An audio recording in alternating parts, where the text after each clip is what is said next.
Buenas tardes a todos. Vamos a nuevamente a dar inicio a la clase. Sean bienvenidos.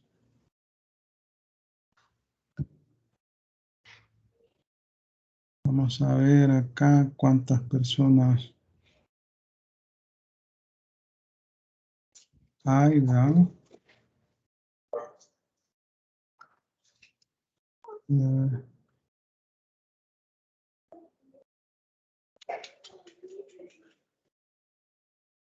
9 personas, más el organizador. Bueno,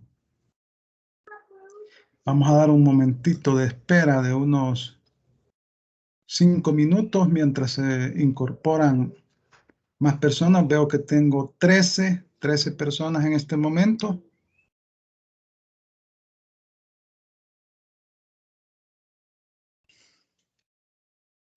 Vamos a esperar un momentito mientras se incorporan más personas al curso.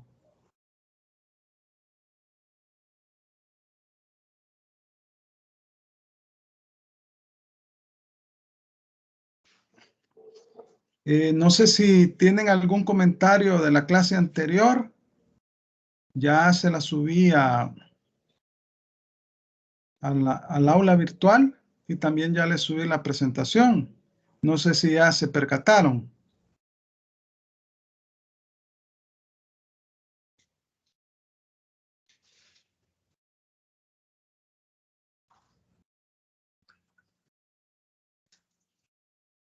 ¿Me escuchan? Buenas tardes. Buenas tardes. Buenas tardes. Buenas tardes, licenciado, si se escucha. Vaya, perfecto. Es que como no escucho a nadie, me entro en duda, pero es que es una cuestión de familiarización con este sistema de dar clases, ¿verdad? Bueno, en la clase anterior hablamos de los gastos públicos. Hoy vamos a hablar de los ingresos públicos. Pero antes quisiera preguntarle, hasta el momento tengo 9 grupos. Hay algunos alumnos que posiblemente todavía no tienen equipo de trabajo. Sería bueno que todos los alumnos que no tienen equipo de trabajo conformen un solo grupo para asignarles el último tema, que sería la Lotería Nacional de Beneficencia. Beneficencia. Bueno, no sé si hay alguna persona que no tiene grupo de trabajo que esté escuchando la clase en este momento. Ahora bien, quiero aclararles un punto. El trabajo que van a entregar es de todas las instituciones que a las que se hace referencia en la guía. Son 10, ¿verdad? Ahora bien, para efectos de exposición se ha dividido, solo para efectos de exposición. Para efectos de exposición, ustedes van a exponer una institución por cada grupo, pero van a entregar un trabajo completo que va a incluir las 10 instituciones. Y lo digo porque alguien me hacía la consulta, pero el trabajo es completo. Y para efectos de exposición es que yo dividí las unidades o las direcciones del Ministerio de Hacienda para que las expongan. Pero van a entregar un solo trabajo y va a incluir todas las instituciones. Vaya, entonces ayer hablábamos de los gastos públicos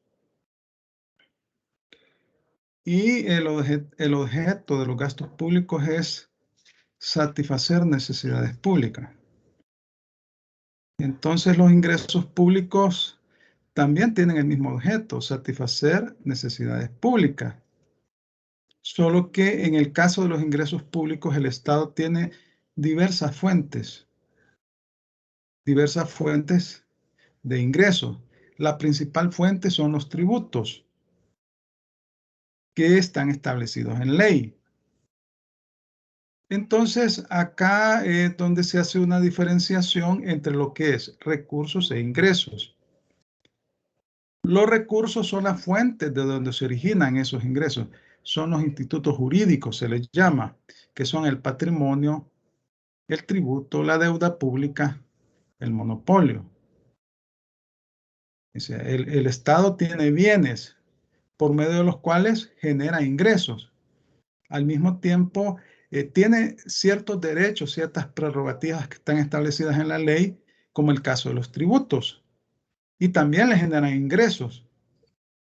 También el Estado, cuando tiene deficiencias para satisfacer las necesidades públicas, es decir, cuando no le alcanzan los recursos, recurre a la deuda pública y es una fuente de ingresos también. Y luego también tenemos el monopolio. Hay ciertas actividades que están reservadas para el Estado, solo para el Estado. Entonces, también le generan ingresos. Ahora bien, los ingresos son los flujos monetarios que dichos institutos producen. Es la suma que efectivamente entra en el tesoro público. Es decir, los ingresos son el resultado de la actividad que realiza el Estado, de la actividad financiera, por medio de sus instituciones. Y entonces ingresan al tesoro público. El concepto de tesoro público está desarrollado en el artículo 72, letra B, del reglamento de la Ley Orgánica de la Administración Financiera del Estado. Eso significa RLOAF, Reglamento de la Ley Orgánica de la Administración Financiera del Estado. Ustedes lo pueden bajar, ¿verdad? Tanto la ley como el reglamento. Y entonces establece que tesoro público es el dinero, valores y otros derechos monetarios administrados por la Dirección General de Tesorería a disposición del Estado para el cumplimiento de sus objetivos. Eso es el tesoro público.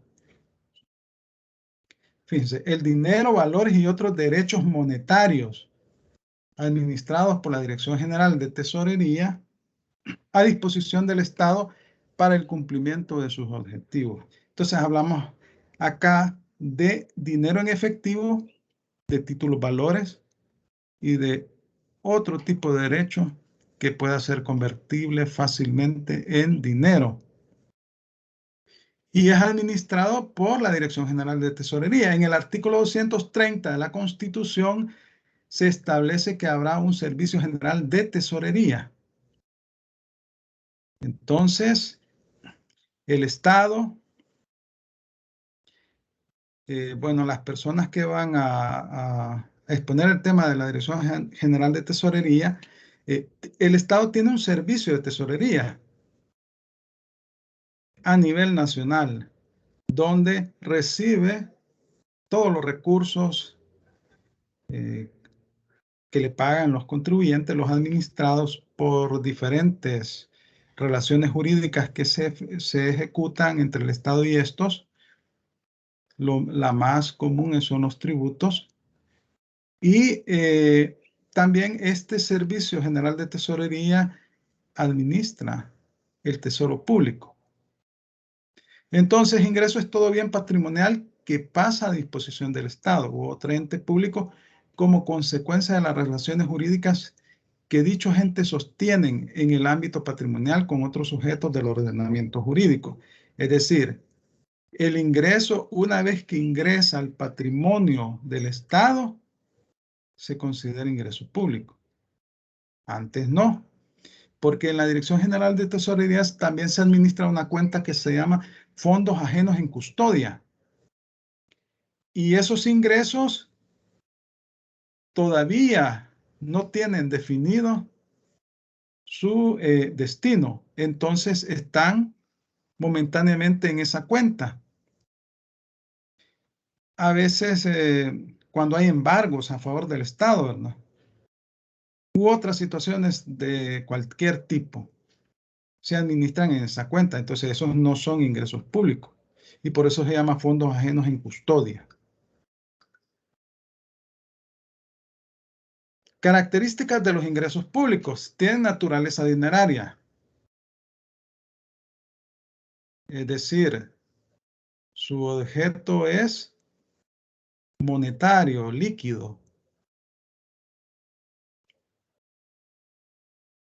Rara vez se puede considerar dinero las aportaciones en especie, pero a veces, bueno, históricamente en nuestro país ya han habido, por ejemplo, el pago de impuestos por medio de especies, cuando una persona no tiene efectivo disponible.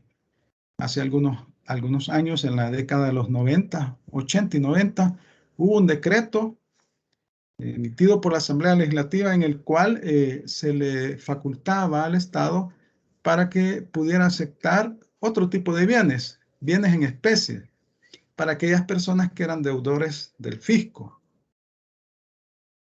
De todos modos, cuando una persona es deudora del fisco y se establece la deuda firme, líquida y exigible, el Estado recurre, bueno, lo demanda la Fiscalía General de la República, es la representante legal del Estado, vela por los intereses del Estado, y entonces la Fiscalía demanda por medio de juicio ejecutivo. Y en un juicio ejecutivo pueden suceder muchas cosas. Le pueden embargar al deudor, ¿verdad? Le embargan bienes y si no paga, y luego estos bienes el Estado los subasta.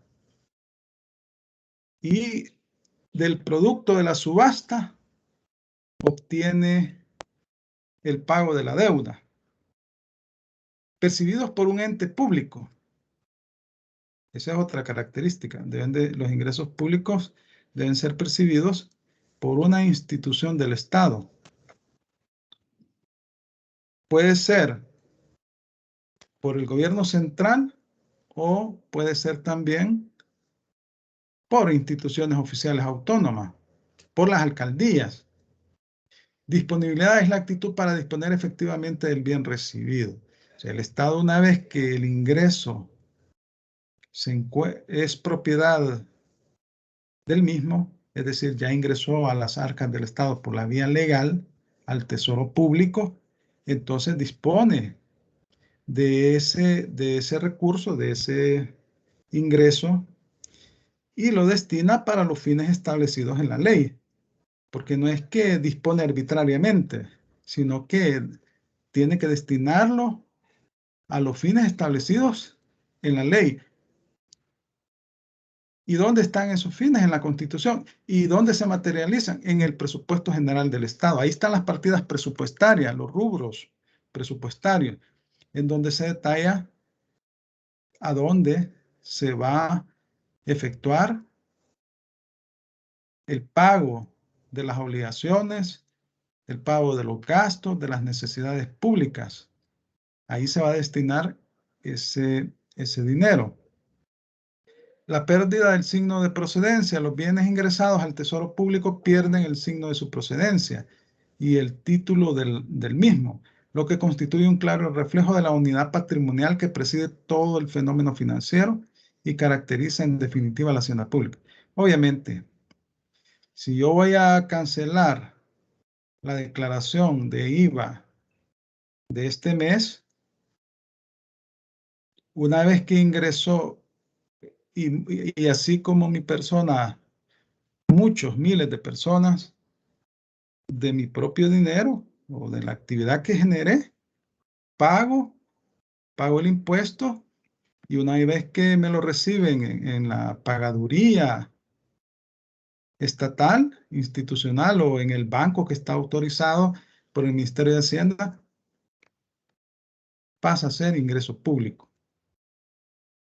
Deja de ser ingreso privado. El destino del ingreso, los bienes ingresados se destinan al pago de los gastos públicos. para la satisfacción de las necesidades públicas. El fundamento del ingreso es la conexión entre ingresos y gastos. O sea, el ingreso sirve para satisfacer las necesidades públicas. O sea, para eso se destina. Constituye la justificación política, económica y jurídica de los ingresos públicos. Su fundamento se encuentra en la capacidad patrimonial de los entes públicos atribuida por el ordenamiento jurídico. Deberá cada hacienda, por mandato de ese ordenamiento, destinar los ingresos públicos a la financiación de los gastos públicos. O sea, el fundamento del ingreso público es obtener un recurso por parte del Estado para cubrir necesidades de naturaleza pública. Es decir, si el Estado no impone su poder de imperio por medio de la ley, estableciendo tributos, ¿cómo va a atender las necesidades públicas? No podría. Entonces necesita obtener recursos, ya sea de los tributos o de su actividad patrimonial, para poder satisfacer necesidades públicas.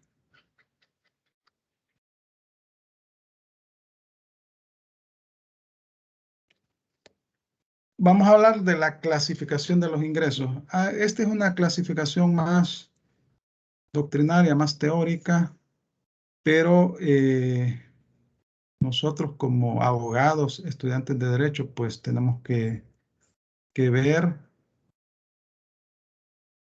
el tema de los ingresos públicos desde el punto de vista doctrinario jurídico.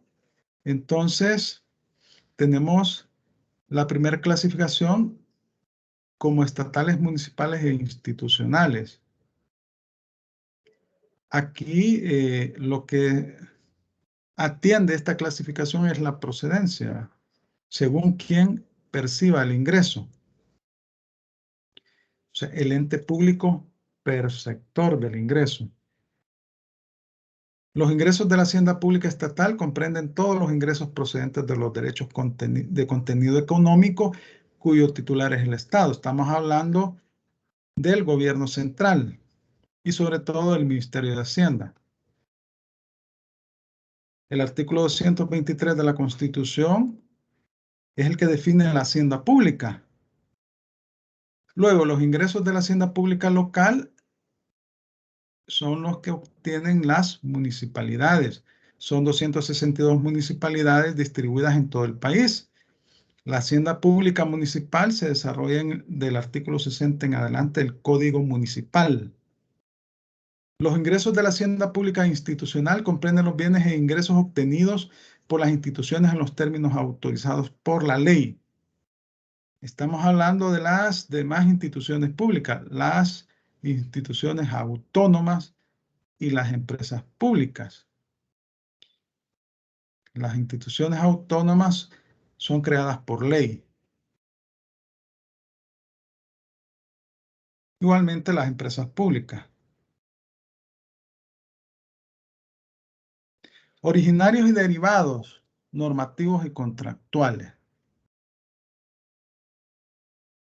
Estas se relacionan con el carácter de la fuente. Así, los ingresos pueden ser originarios si son obtenidos por los entes públicos de fuentes propias. Una fuente propia son los tributos.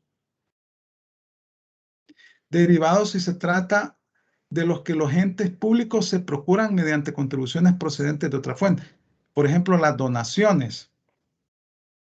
El Estado recibe donaciones procedentes del exterior como donaciones internas. También de la deuda pública. Otra clasificación de los ingresos públicos en atención a su origen es la que los divide en normativos, son los que pueden tener su origen en normas tributarias, penales o en normas administrativas. Estamos hablando que el origen de estos es la ley. La ley. Contractuales son los que se amoldan al tipo de negocio jurídico que constituye su título. Estamos hablando de un contrato, el contrato de deuda pública. Aquí estamos hablando de los empréstitos. La deuda, el término empréstitos es equivalente a deuda pública.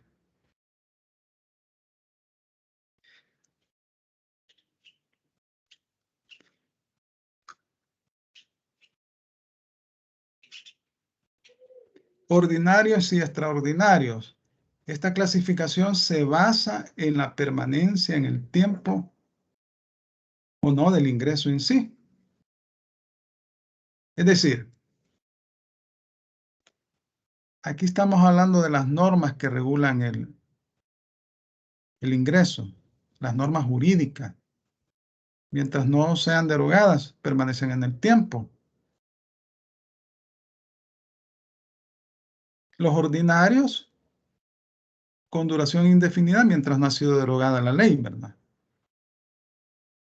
Y así tenemos los diferentes institutos, como el caso del tributo. Aquí yo les menciono la ley de impuestos sobre la renta, pero tenemos la ley de IVA, ley de impuesto a la transferencia de bienes muebles y a la prestación de servicios, es el nombre correcto, la ley sobre transferencia de bienes raíces y todas las leyes que regulan los tributos.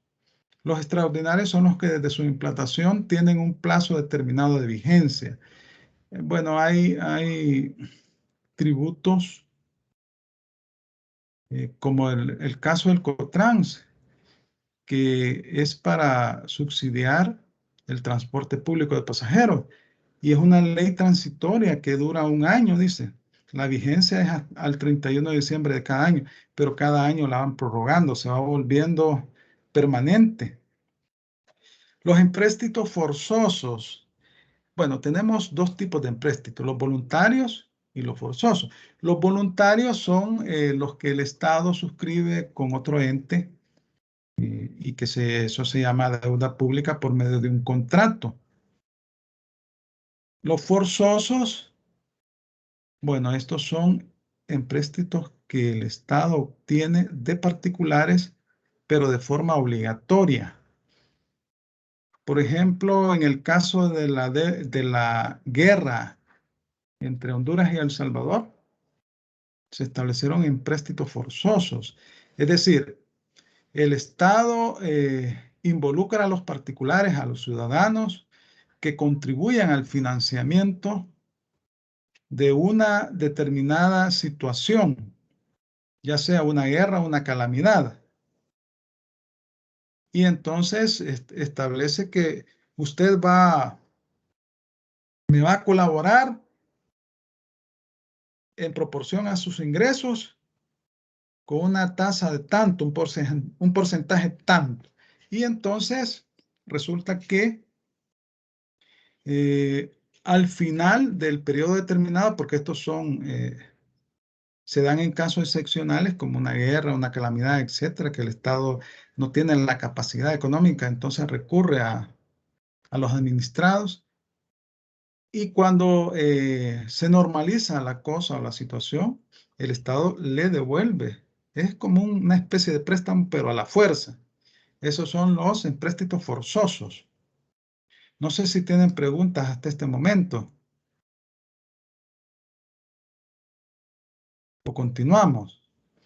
En función de su relación con el presupuesto, tenemos ingresos presupuestarios, que son los que se encuentran incluidos en el presupuesto, y los no presupuestarios, que no se encuentran incluidos en el presupuesto. ¿Y cómo puede ser eso? Si tenemos un principio de universalidad y un principio de unidad que rigen al presupuesto. Es decir, no puede haber en el presupuesto ingresos que el Estado obtenga que no se encuentren incluidos en ese documento, porque es ilegal. Pero ¿qué sucede? El Estado, cuando elabora el presupuesto, establece los gastos, sus necesidades y estima los ingresos. En la estimación de ingresos puede suceder que, de acuerdo al método que utilice el Ministerio de Hacienda, porque toman en cuenta la situación económica, el crecimiento de la economía, o cuando la economía se encuentra no en bonanza. Entonces, hacen el cálculo de los ingresos que van a percibir. El caso de los gastos es más fácil porque los gastos ahí están. Si las remuneraciones son gastos que hay que cubrir mes a mes, los, los establecidos por las leyes, ¿verdad?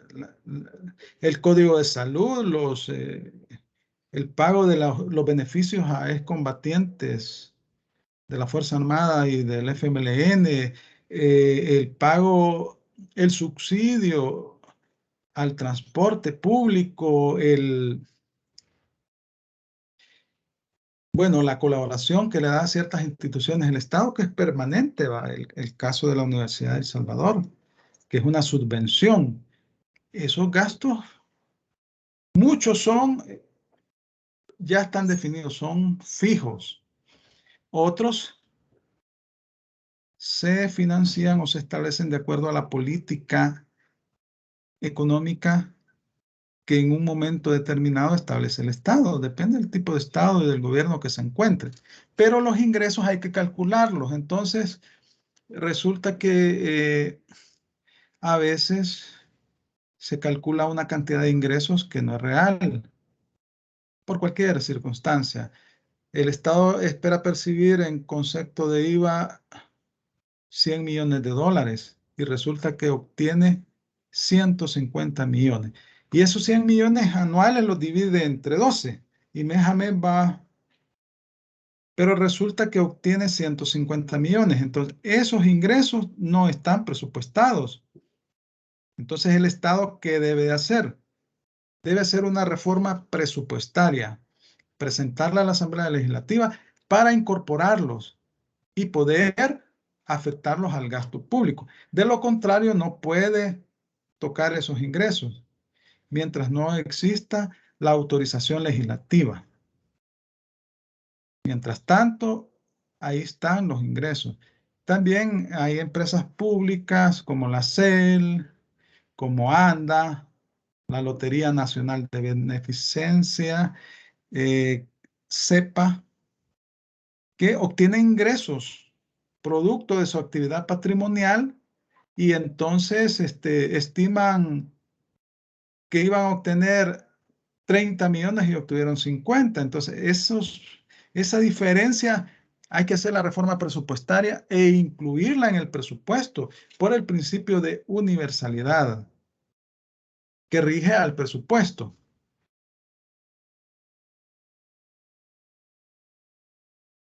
Entonces, Una pregunta.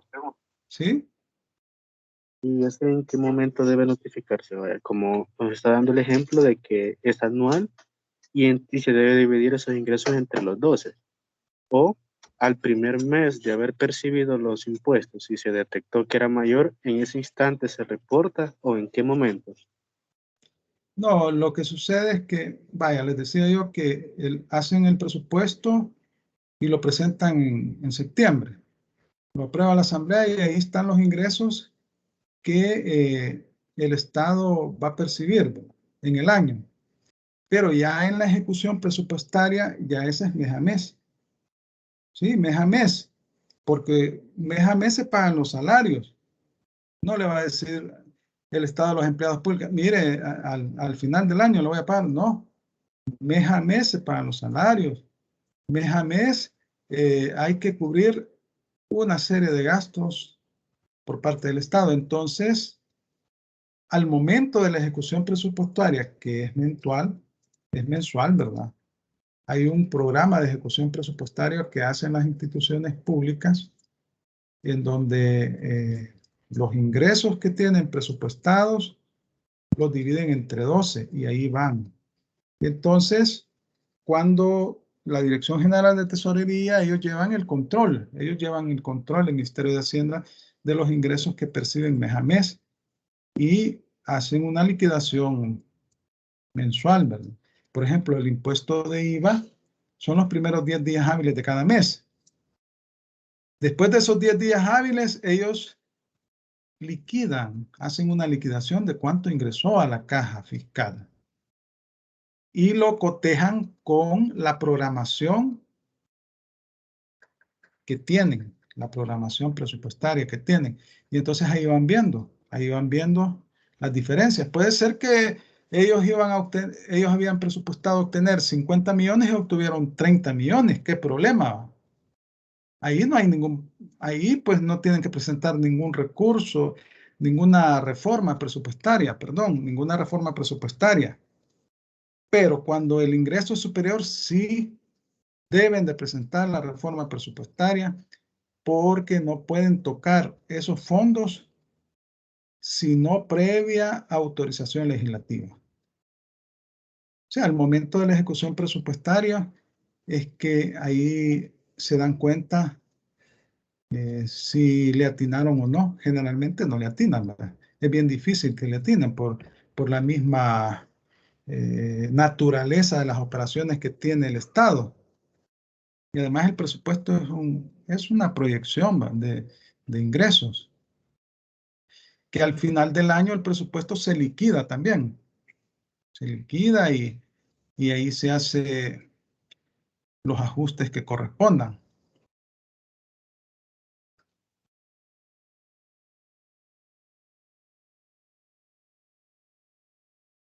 Tenemos ingresos de derecho público y de derecho privado.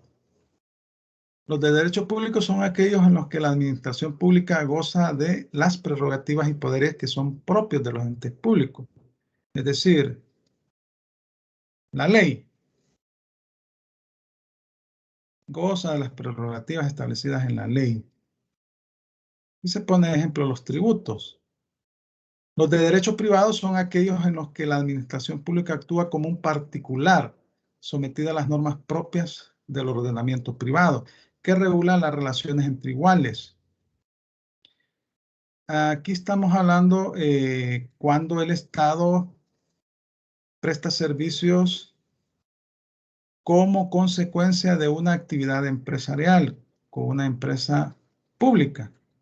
Tenemos la Lotería Nacional de Beneficencia, que vende billetes de lotería, Lotín.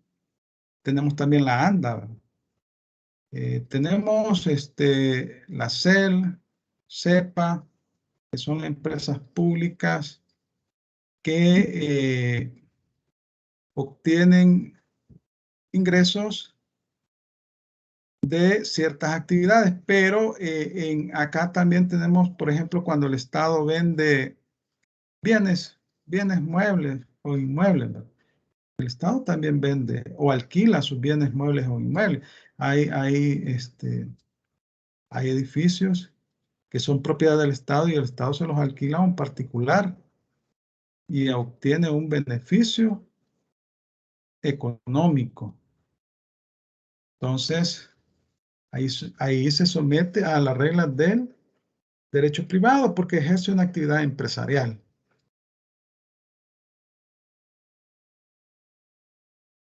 Ingresos patrimoniales son los que obtiene el ente público en su condición de propietario de bienes de su patrimonio o de su actividad empresarial. Como les digo, esta es una clasificación doctrinaria, jurídica. Aquí pues se dan muchos ejemplos que pueden coincidir con otra clasificación. Y entonces, claro, el patrimonio del Estado tiene bienes muebles e inmuebles, ¿verdad?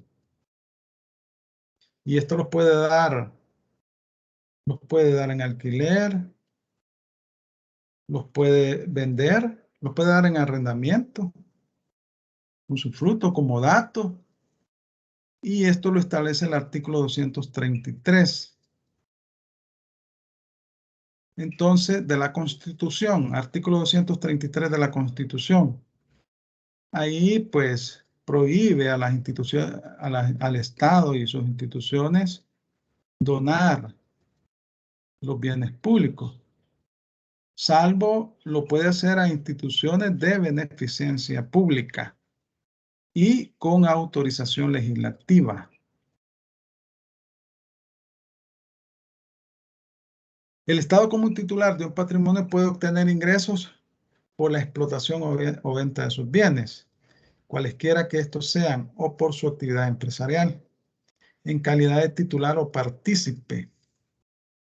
hay unas empresas que se llaman de economía mixta, que son reguladas por el Código de Comercio del artículo 43 en adelante. Ellos ejercen actividades mercantiles, pero lo hacen en asociación con un particular. Entonces, el Estado es accionista en esos casos. Y las utilidades que se obtienen de esa actividad empresarial, de esos actos de comercio, le generan dividendos al Estado. Y eso se denomina ingresos patrimoniales. Ingresan al patrimonio del Estado como consecuencia de su actividad empresarial.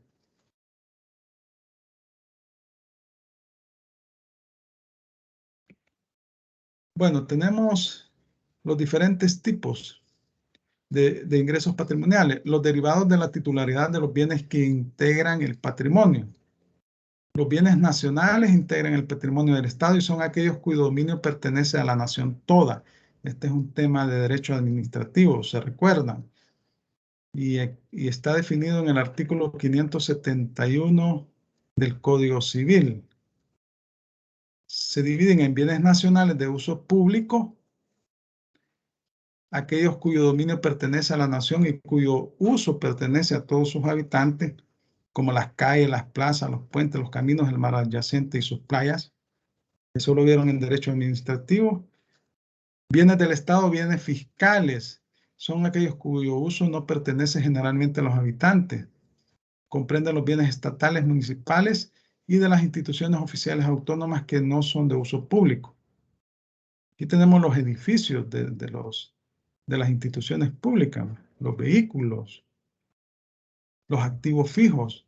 Esos no son de la población, es decir, son de uso restrictivo del Estado para ejercer su actividad que por ley le corresponde. Los bienes nacionales, los parques, también generan ingresos patrimoniales. Si usted va al zoológico, paga, ¿verdad? Un precio. Si va al Parque Saúl Irao, ahí tiene que pagar. Esos son ingresos patrimoniales. El famoso impuesto de vialidad, ¿verdad? Que se paga una vez al año. Son como $3 o $5, no recuerdo. Que se lo descuentan en la planilla a los asalariados. Y lo cobran las alcaldías, ¿verdad? Por usar las calles, los pavimentos, las aceras, los andenes. Entonces, esos son bienes nacionales, son bienes públicos, son bienes de las alcaldías, también del Estado, y que a veces el Estado obtiene ingresos patrimoniales. Si usted va al mar, no, ¿verdad? En el mar no le cobran. Rendimientos derivados del ejercicio de actividades comerciales o industriales. Intervenciones en las que el Estado impone a los particulares determinados tipos de comportamiento económico o les estimula para que los adopten, absteniéndose no obstante el ente público de actuar directamente bajo su iniciativa y riesgo en el proceso económico. Es decir, aquí se trata de una actividad reguladora del Estado a una actividad económica específica.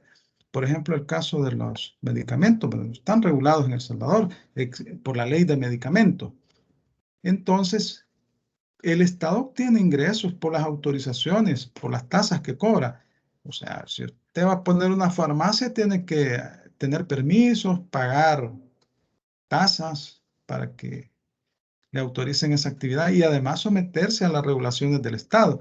Entonces, el Estado establece derechos, tasas que le cobra a las personas que ejercen determinada actividad que es de interés público, pero que es ejercida la actividad por particulares y el Estado nada que ver, o sea, no se involucra en el negocio. Intervenciones en las que el Estado actúa directamente como productor, distribuidor o consumidor de bienes y servicios bajo el imperio de determinadas directrices inspiradoras de la política económica previamente elegida. Y aquí tenemos las empresas públicas. Andacel, CEPA, Lotería Nacional de Beneficencia, que realizan actividades empresariales. Y también tenemos las sociedades de economía mixta. También tendríamos los asocios públicos privados que se rigen por la ley especial de asocios públicos privados.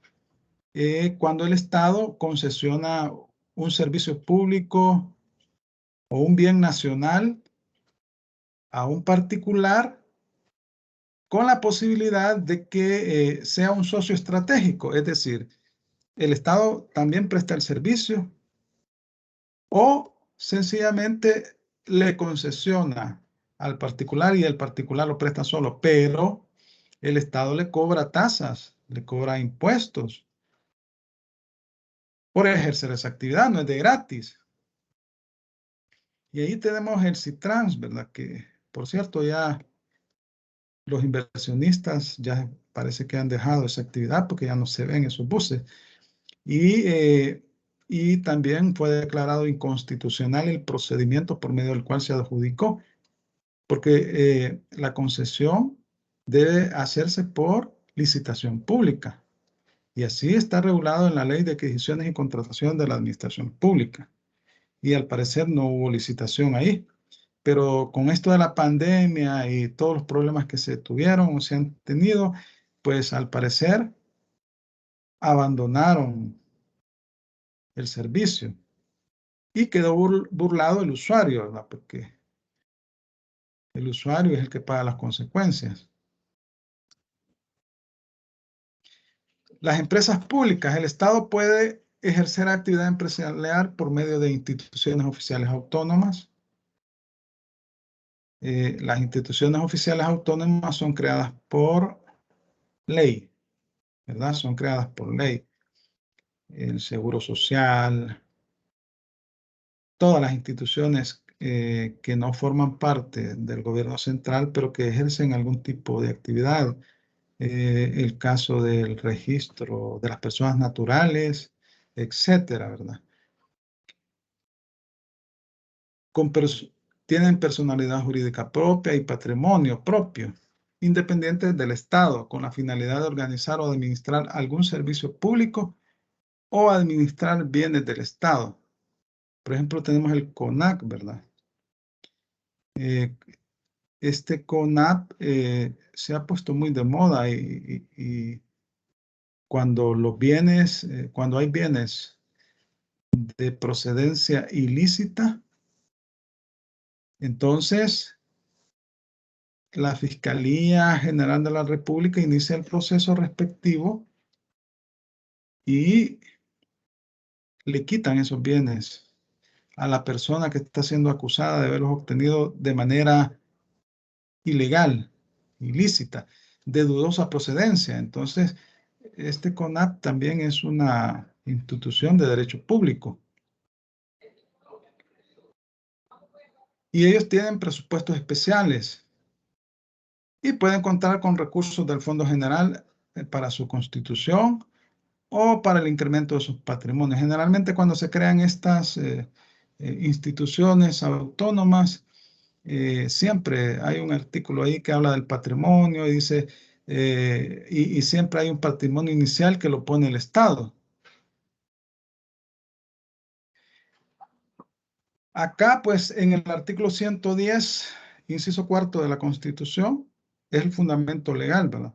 El 223 y el 227, inciso cuarto de la Constitución.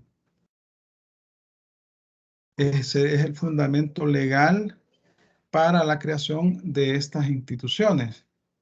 Las sociedades de economía mixta que se rigen por el Código de Comercio son aquellas que teniendo forma anónima están constituidas por el Estado, el municipio, las instituciones oficiales autónomas, otras sociedades de economía mixta o las instituciones de interés público en concurrencia con particulares. O sea, son negocios en que se asocia un particular y el Estado. El Estado es accionista y realizan una determinada actividad económica, realizan actos de comercio. y se rigen por el Código de Comercio. Empresas estatales no incluidas en los dos conceptos anteriores. Se trata de empresas que no constituyen instituciones oficiales autónomas ni sociedades de economía mixta. Aquí podemos poner el caso de Correos, ¿verdad? Correos de El Salvador presta un servicio que no es monopolio.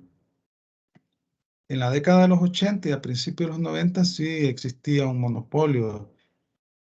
Solo Correos prestaba ese servicio de encomienda. Actualmente no. Y también en esa época, y eso estaba en la Constitución de la República, en el artículo 110. Y también Antel, ¿verdad? ¿Se recuerdan de Antel, la Administración Nacional de Telecomunicaciones, que sufrió un proceso de privatización en la década de los 90 y desapareció? Entonces,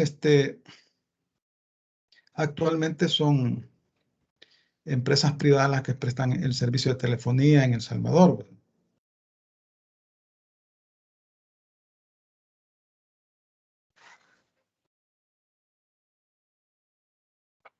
Precio público. Los ingresos obtenidos a través de las empresas públicas pueden revestir las siguientes modalidades. Precios públicos tendrán esta consideración cuando reúnan dos tipos de requisitos. Subjetivo, que se trate de servicios o actividades prestados por entidades de derecho público. O sea, aquellas autónomas que están establecidas por ley, ¿verdad? Tal sería el caso de las instituciones oficiales autónomas, de la sociedad de economía mixta y de cualquier otra empresa estatal, ¿verdad? Ese es el subjetivo. Objetivo, que sea una contraprestación pecuniaria satisfecha por la prestación de servicios o la realización de actividades en régimen de derecho público, cuando éstas sean de solicitud o recepción voluntaria. También pueden ser prestadas por el sector privado en cualquier caso. Y volvemos al caso de Correos Nacional, ¿verdad? Usted puede acudir a Correos para un servicio de encomienda o puede utilizar DHL u otra compañía. Ahí voluntariamente nadie lo obliga al usuario, nadie lo obliga. Y puede usar la institución estatal o una privada. Precios privados tendrán esta consideración los que no se ajusten a los caracteres anteriores. Por ejemplo, las sociedades mercantiles estatales que se rigen por normas de derecho privado, obviamente, ¿no? Si es que tenemos sociedades mercantiles, la Enel, por ejemplo, ahí es accionista la CEL, es una empresa, es una sociedad anónima y hay otras tantas por ahí. Los ingresos monopolísticos, cuando una actividad la presta una persona privada o un ente público. Monopolio de derecho tiene su origen en una norma que atribuye a una persona natural o jurídica el privilegio de prestar un determinado servicio o de adquirir, producir o vender un determinado producto con la exclusión de toda competencia. Por lo tanto, impone a los demás, dentro del ámbito territorial de vigencia, la prohibición de ejercer esa actividad. Por ejemplo, bueno, en realidad monopolio en sí no hay. Tenemos oligopolio, ¿verdad? La recolección de basuras en el área metropolitana de San Salvador hay una empresa que se dedica a eso, ¿verdad? Y ha sido autorizada por el Estado. Pero hay otras tantas por ahí, pero es la más importante, el Mides. También tenemos, bueno, en este momento no recuerdo otra empresa que tenga un monopolio estatal. Las AFP solo son dos, Crecer y ¿cuál es la otra? Bueno, son dos, ¿verdad? Estas instituciones prestan el servicio previsional, ¿verdad? Entonces, en cierta medida en concurrencia con el Estado, porque también tenemos el INPEC, pero el INPEC, el grupo que tiene es más reducido. Son las personas que ya estaban jubiladas cuando entró en vigencia el nuevo sistema y las mayores de 36 años que no quisieron pasarse al sistema y que ya están a punto de jubilarse también, ¿verdad? El monopolio de hecho se caracteriza por la ausencia de normativa, descansa en causas extrajurídicas. Por ejemplo, cuando un solo oferente en condición de producir y o vender un bien, hay un solo oferente, ¿verdad? Hace algunos años, muy reciente, el caso de las harinas, ¿verdad? Habían dos empresas en El Salvador que las distribuían y hubo un conflicto económico entre ambos. Era una nacional y una de origen hondureño. Al final, pues, la nacional prevaleció. Ahí estamos hablando de un monopolio de hecho. Una vez establecido el monopolio, el Estado obtiene ingresos denominados monopolísticos. Sí, porque cuando el Estado monopoliza una actividad o los ingresos que obtiene, así se denominan monopolísticos.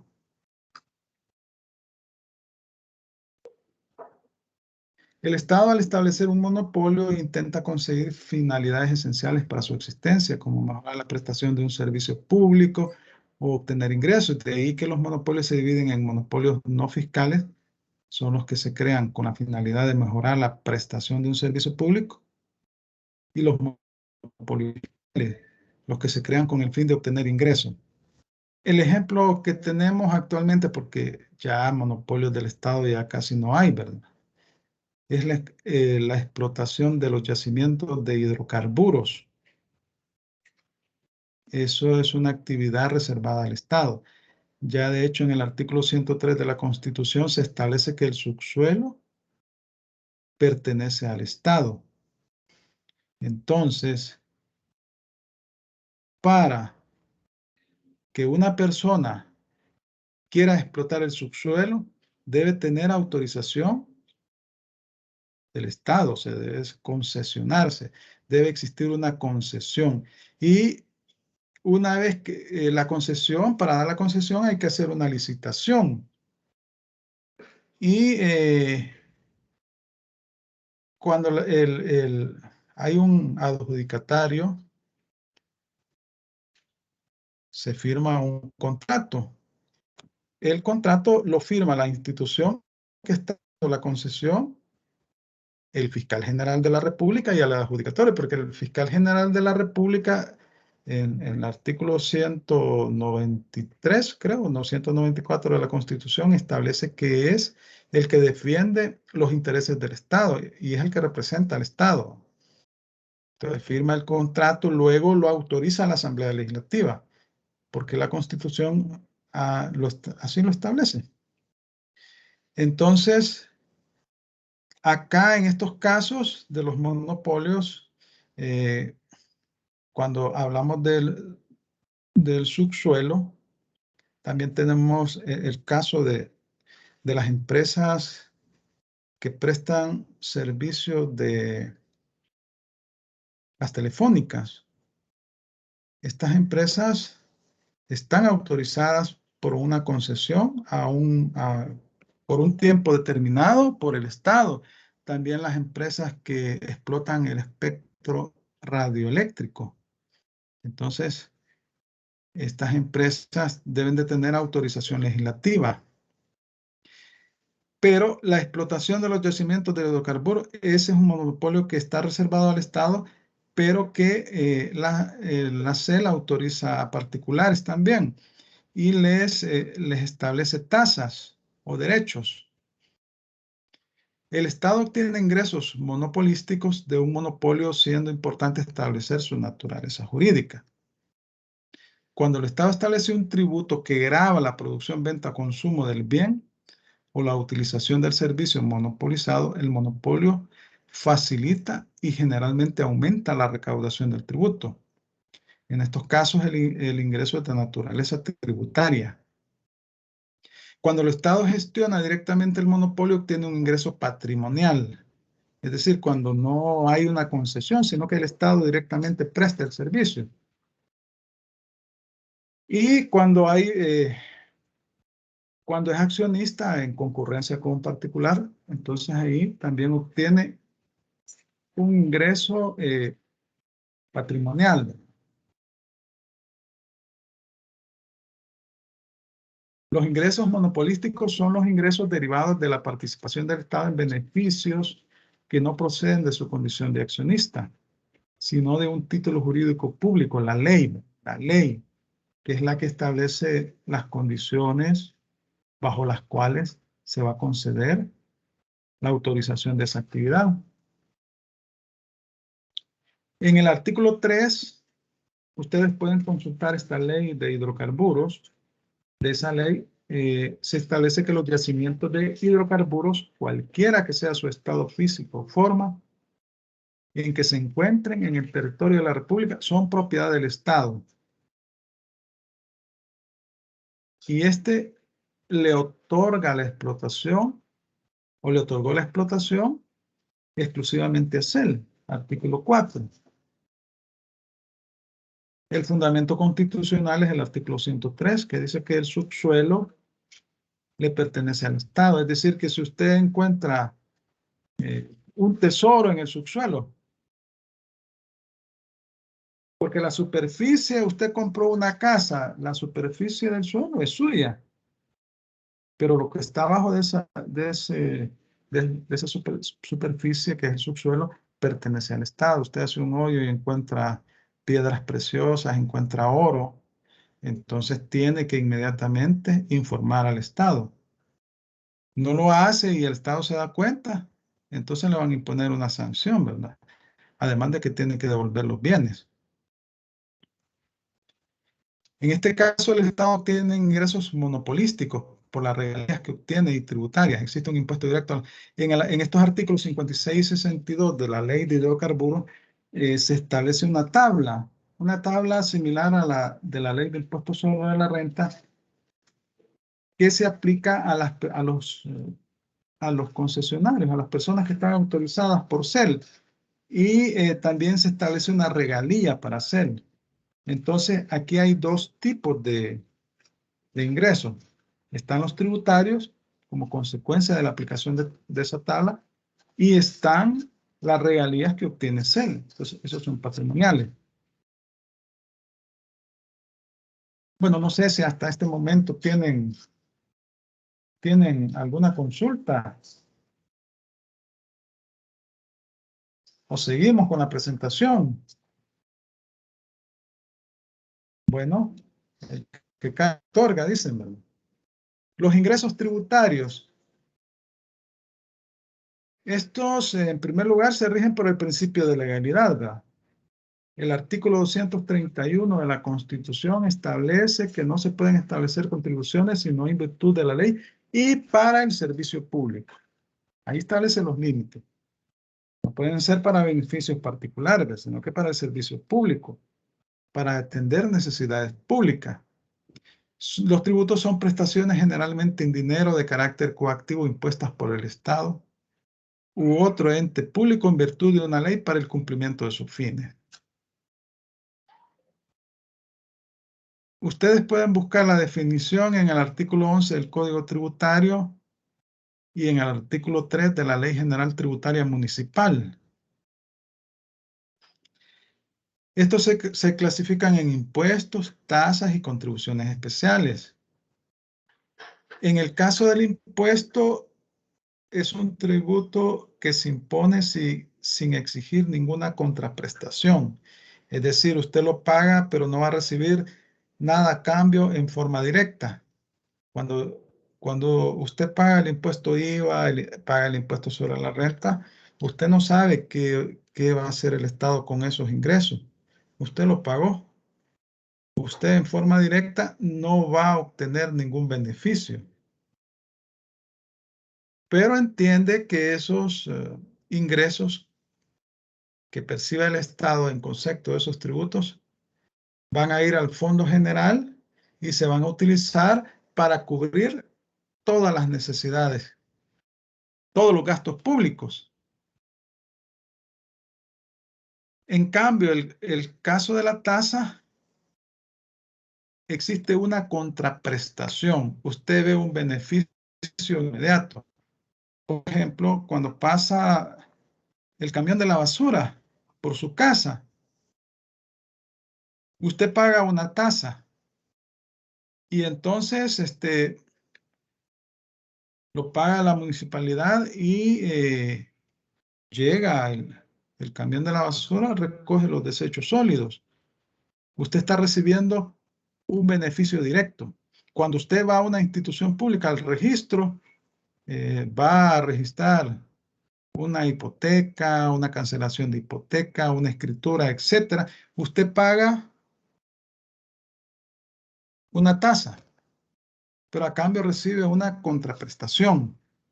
Esa es la diferencia con el impuesto.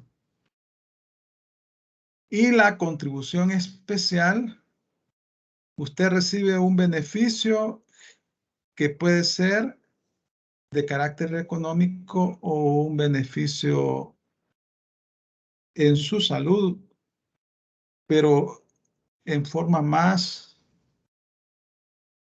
directa. Por ejemplo, el caso de que van a construir una carretera en una zona determinada y por ahí vive usted.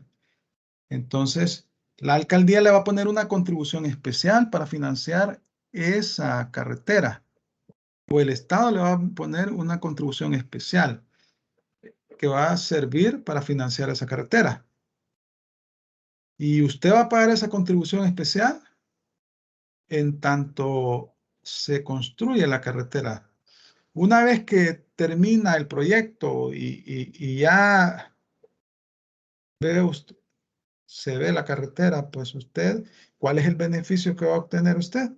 A ver, si me ayudan, ¿qué beneficio obtendría?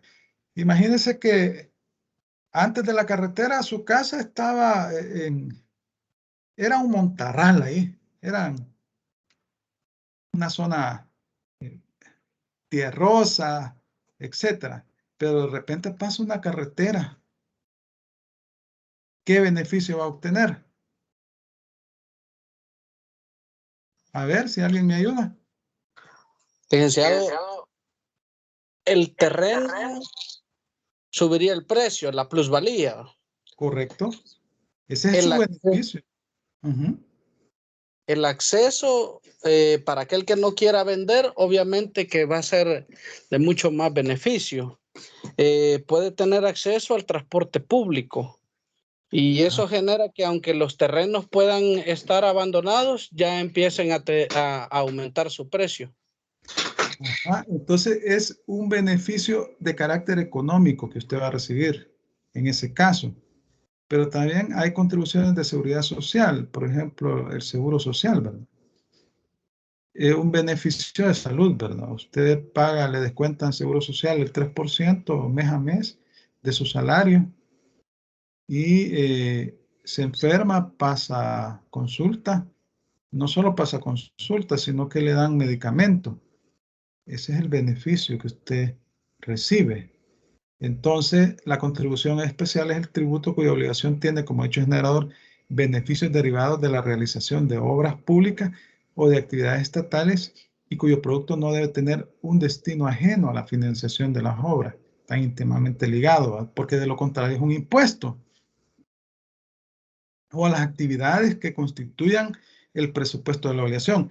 Hace algunos años, en una alcaldía, creo que fue de Metapán, fue público ese caso, establecieron una contribución a las cementeras por la explotación de los terrenos o de las minas de cemento, no sé cómo se llaman, y hubo una demanda de inconstitucionalidad porque en realidad eso no era una contribución especial, eso era un impuesto.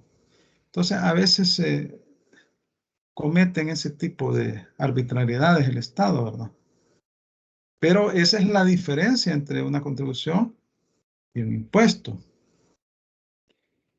En cambio, la tasa es hecho generado la prestación efectiva o potencial de un servicio público individualizado, ¿verdad?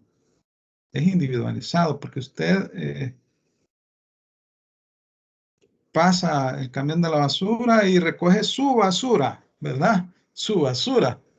O va usted a inscribir su escritura, paga un derecho. En cambio, la contribución especial es más genérica, pero usted recibe un beneficio directo. En el caso del impuesto, no, el impuesto usted no sabe para qué. Se lo imponen en forma coactiva. Los tres se imponen en forma coactiva, pues sí, están establecidos por ley, salvo las tasas y las contribuciones que la Constitución le da la potestad a los municipios para que las establezcan por ordenanzas municipales. Pero el Estado también las tiene, pero en el caso del Estado es por ley. Ahora, los impuestos también tienen los municipios, pero ellos solo tienen facultades para proponer el proyecto a la Asamblea Legislativa. La Asamblea es la que los aprueba. Entonces, aquí vemos que yo les he relacionado artículos del Código Tributario y de la Ley General Tributaria Municipal. LGTM, Ley General Tributaria Municipal. Así se llama. CT, Código Tributario.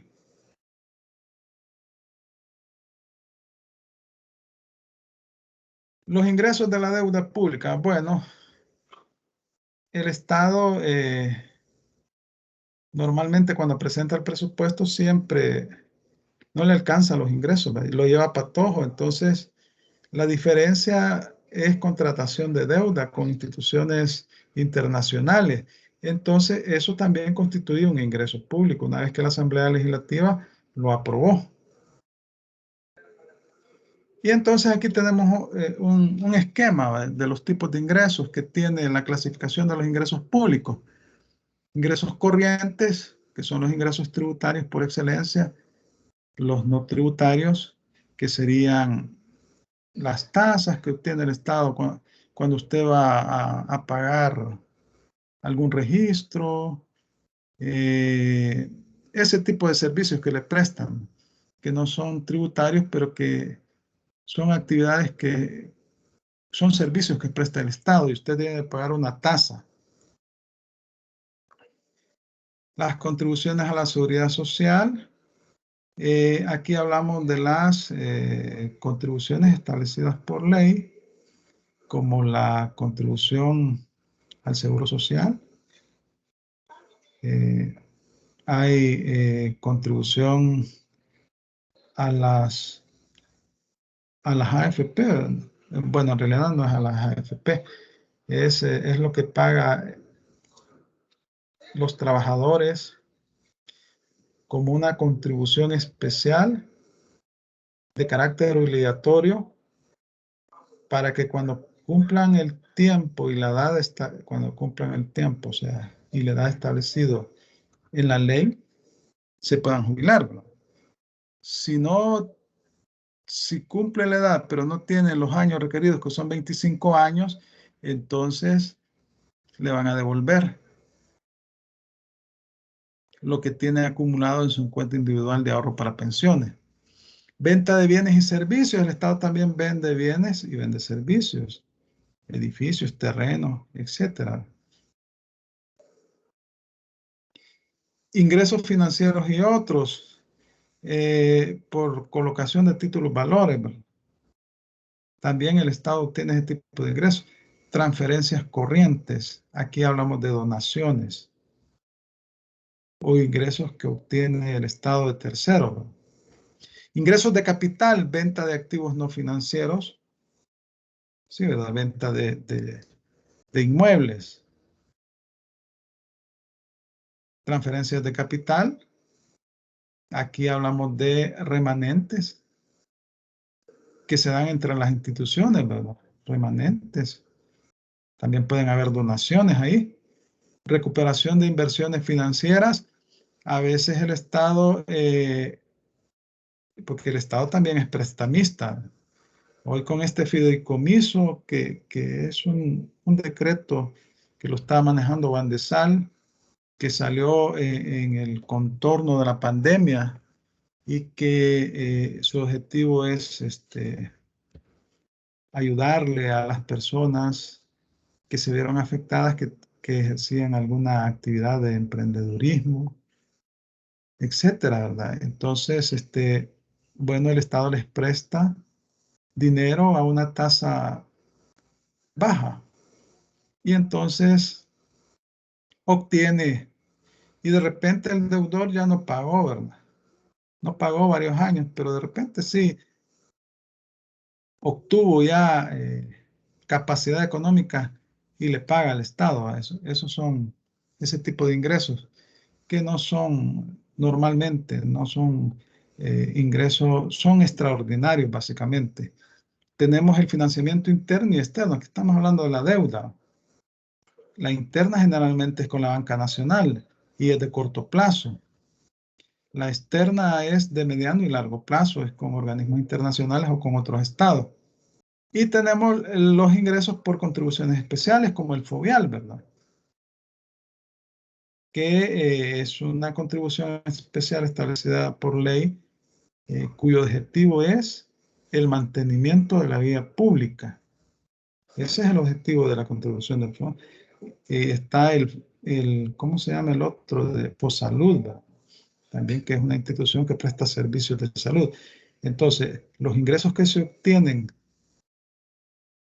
de esa contribución se utilizan única y exclusivamente para el mantenimiento de las casas o para prestar servicios de salud. Bueno, no sé si tienen consultas a este momento sobre lo que hemos hablado de los ingresos públicos. Es un tema bastante amplio.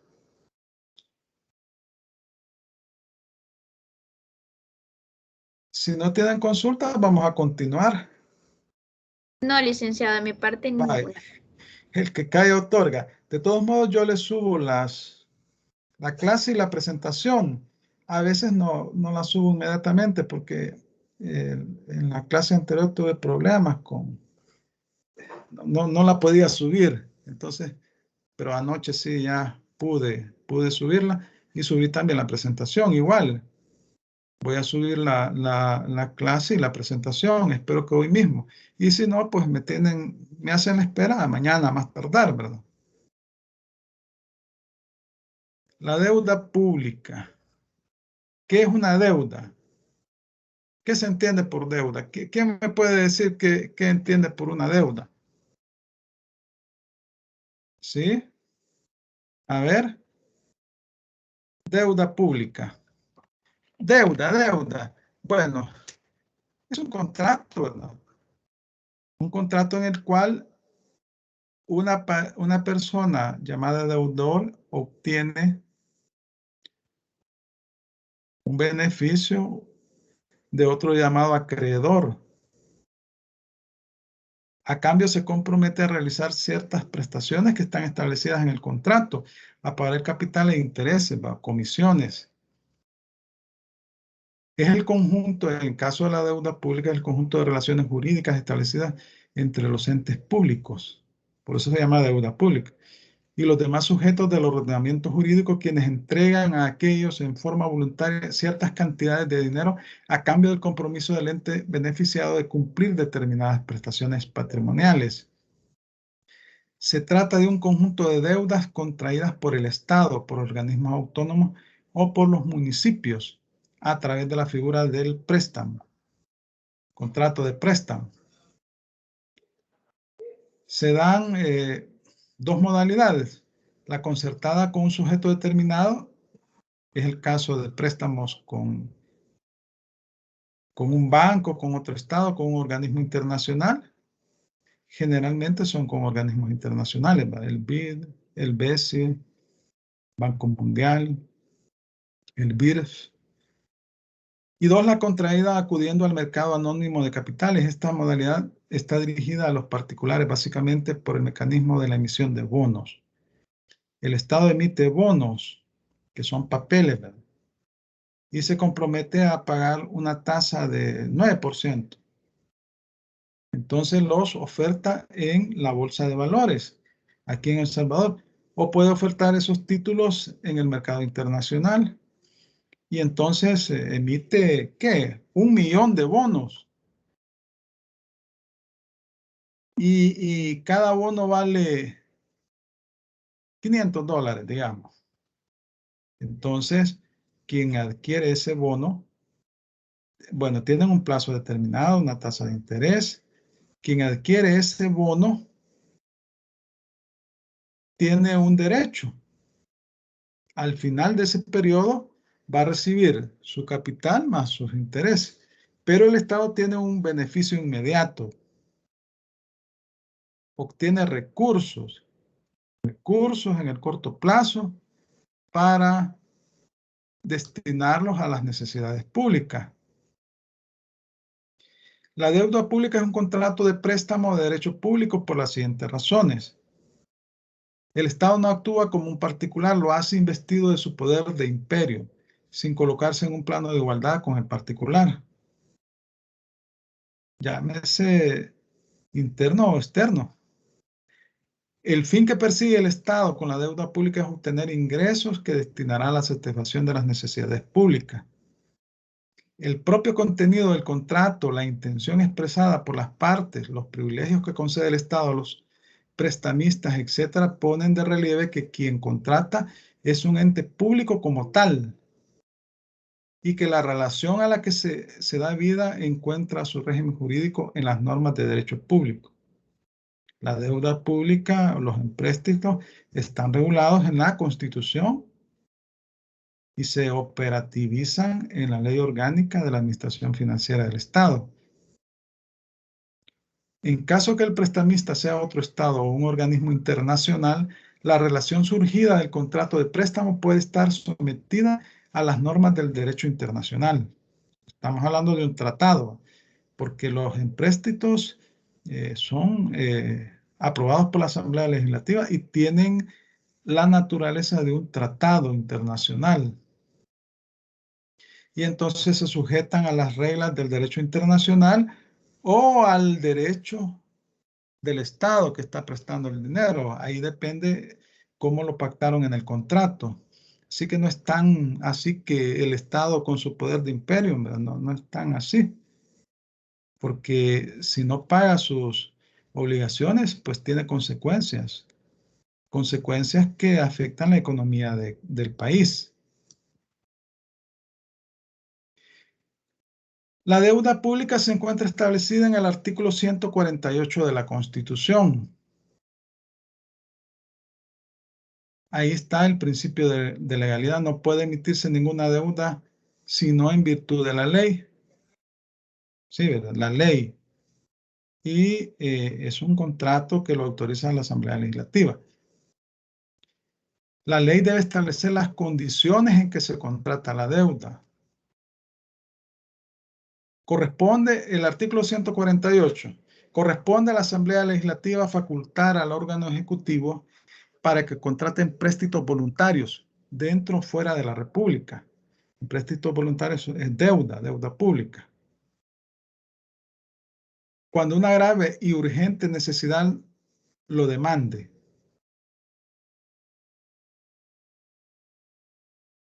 Y para que garantice obligaciones contraídas por entidades estatales o municipios de interés público. Aquí estamos hablando de la deuda soberana, cuando el Estado sirve de avalista o de fiador, por decirlo así, ¿verdad?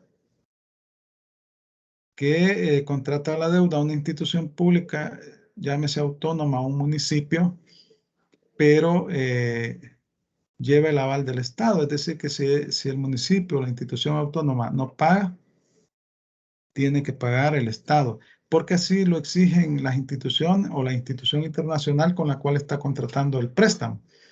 Los compromisos contraídos de conformidad con esta disposición deberán ser sometidos al conocimiento del órgano legislativo, el cual no podrá aprobarlos con menos de los 2/3 de votos de los diputados electos, es decir, con 56 votos.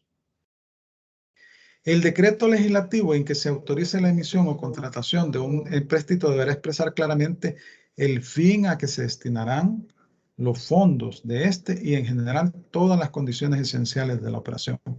Es decir, el decreto legislativo debe decir para qué se va a utilizar ese préstamo. Y normalmente, si ustedes, no sé si alguno de ustedes ha visto la publicación de un contrato de préstamo, pero se publican en el diario oficial, tanto el decreto como el contrato de préstamo. Porque sí está exigido, la Constitución no lo dice así, pero eso implica. Cuando dice que deberá expresar claramente el fin a que se destinarán los fondos de este y generar todas las condiciones esenciales de la operación. Pero como es un decreto legislativo, los decretos legislativos para que entren en vigencia deben publicarse en el diario oficial y el plazo mínimo son 8 días hábiles, ¿verdad? Clases de deuda. Tenemos deuda del Estado, de los organismos o instituciones autónomas y de los municipios. Tenemos deuda interna y externa, según se adquiera en el territorio nacional. ¿Sí? ¿Alguien consultaba algo? No. Bueno, interna según se adquiera en el territorio nacional o se adquiere en el exterior. Y así va a ser. Generalmente la deuda interna es deuda de corto plazo. Es la famosa deuda flotante que el Estado adquiere por medio de los famosos letes y los CETES, letras del Tesoro, certificados de tesorería, creo que son los CETES. Estos instrumentos son deuda de corto plazo, de un año, y el Estado la adquiere para remediar deficiencias presupuestarias durante la ejecución del presupuesto. Deuda amortizable y perpetua, según esté o no prefijado el plazo de reembolso de la deuda. De corto, mediano, largo plazo. Corto plazo, 1 año. Mediano plazo, 5 años. Largo plazo, 10 años en adelante.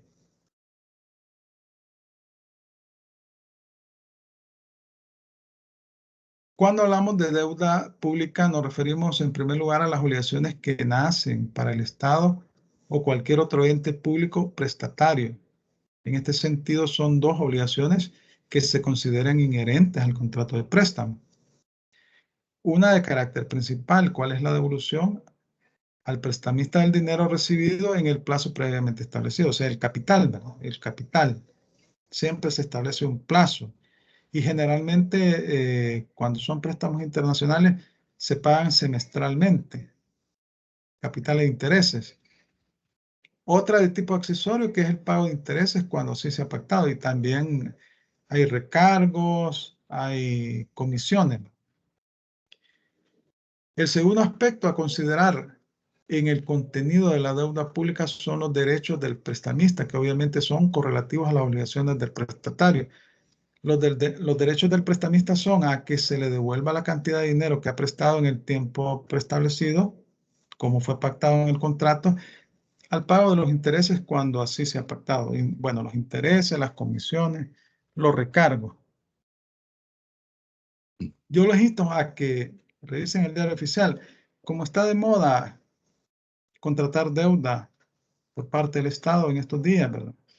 Ustedes tómense la molestia de ver el diario oficial cuando se publica y vean el decreto y lean el contrato de préstamo. Es interesante. La modificación de la deuda pública. Las condiciones del contrato de deuda pública pueden ser modificadas y bueno, toda modificación de la deuda debe ser consensuada con el prestamista y debe ser con autorización legislativa, ¿verdad?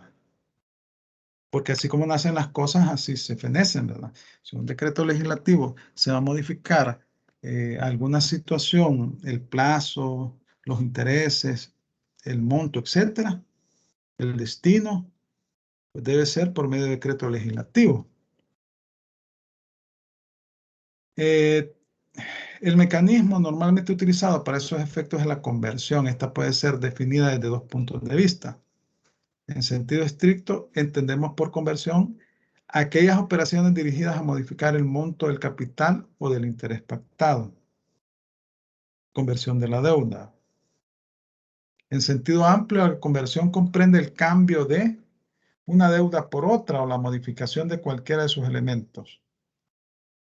Esto se ha dado en el país. A veces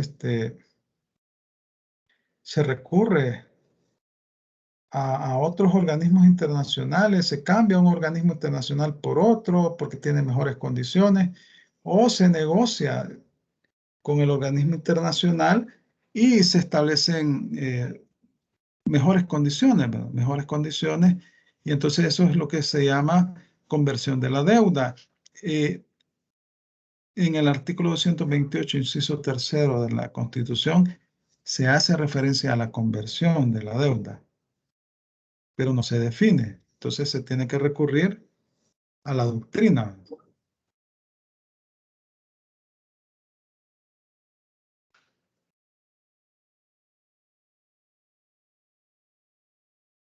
Vaya, no sé si tienen consultas sobre esta cuestión.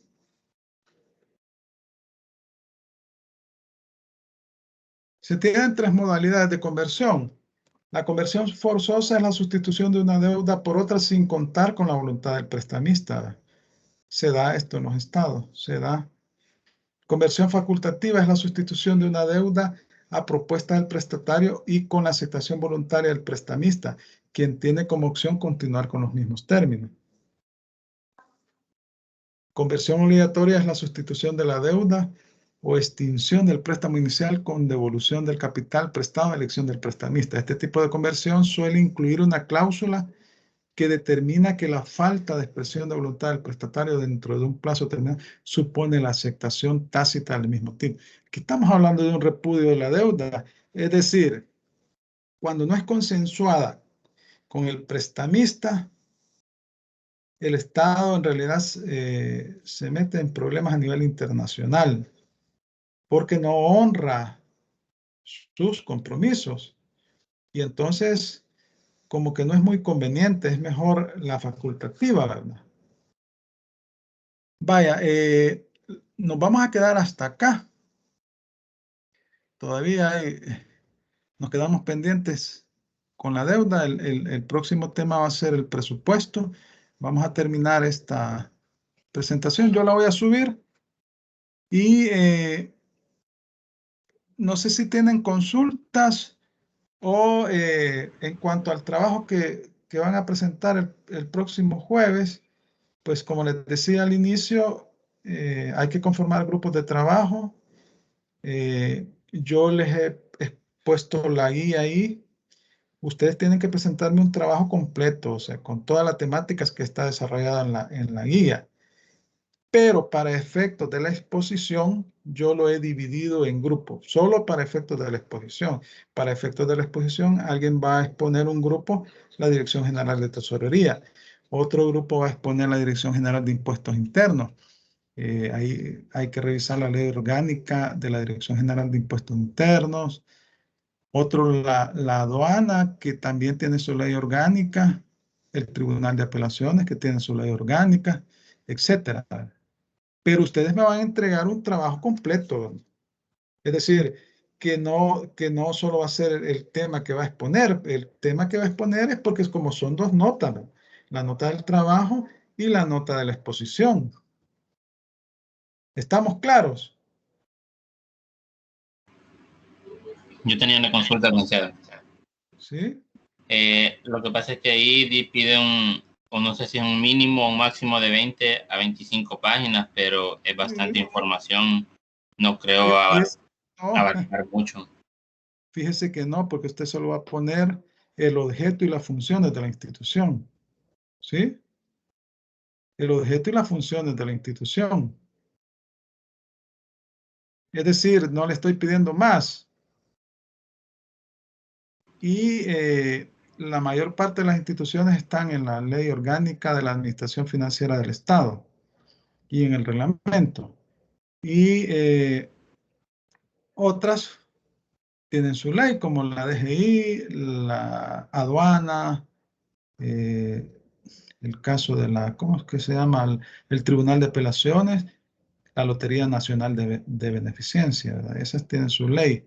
Ahí van a consultar las leyes, pero esa ley de la lotería es bien. La UNAC también, hay que verla en la CAP. Pero usted no va a ver toda la ley, usted solo va a ver el objeto y las funciones.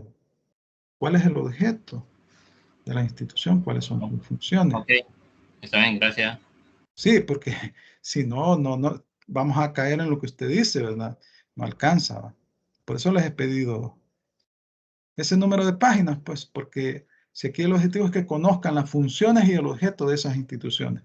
Bueno, nos quedamos entonces, hasta acá, terminamos la clase. Yo voy a subir esta presentación, trataré de hacerlo hoy mismo, y si no, pues me hacen esperita. Y gracias por su atención. Nos vemos el próximo martes.